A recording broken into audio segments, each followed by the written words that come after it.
আমি বার্ধক্যে কারো বোঝা হতে চাই না। এটা কেবল একটা সাধারণ উক্তি নয়, এটি প্রত্যেকটি আত্মসম্মানবোধ সম্পন্ন মানুষের অন্তরের গভীরতম আকুতি। এটি এমন একটা জীবন দর্শন যা শেষ নিঃশ্বাস পর্যন্ত নিজের মর্যাদা বজায় রাখার স্বপ্ন। মানুষ সারা জীবনে পরিশ্রম করে নিজের পরিবার এবং সমাজকে গড়ে তোলে। যৌবনে যে হাতগুলো অন্যের সেবা করেছে, বার্ধক্যে সেই হাতগুলোই অন্যের দয়ার উপর নির্ভর করতে চায় না।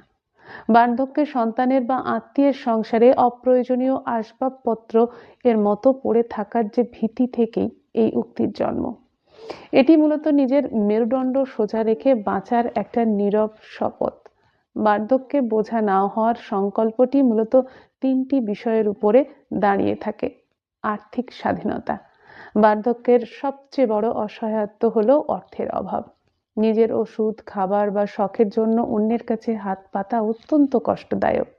তাই বোঝা না হওয়ার প্রধান শর্ত হলো যৌবন থেকেই এমন সঞ্চয় বা আয়ের উৎস তৈরি করা যাতে শেষ বয়সে অর্থের জন্য সন্তানের মুখের দিকে তাকাতে না হয়।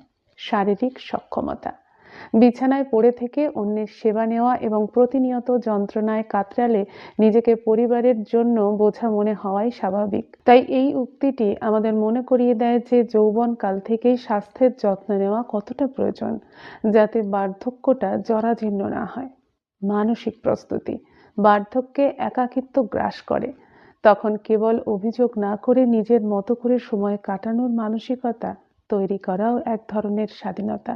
বই পড়া, বাগান করা কিংবা ঈশ্বর চিন্তা, নিজেকে মানসিকভাবে প্রফুল্ল রাখা জরুরি। পরনির্ভরশীলতা বনাম ভালোবাসা। অনেকে মনে করেন সন্তানকে মানুষ করেছি, তারা দেখবে না তো কে দেখবে, কিন্তু বোকা হতে চাই না উক্তিটি এই প্রত্যাশার বিপরীত মেরুর। এটা অর্থ হলো সন্তান আমাকে ভালোবাসবে, শ্রদ্ধা করবে, সঙ্গ দেবে, কিন্তু সেটা যেন দায়িত্বের বোঝা বা বিরক্তির কারণ না হয়।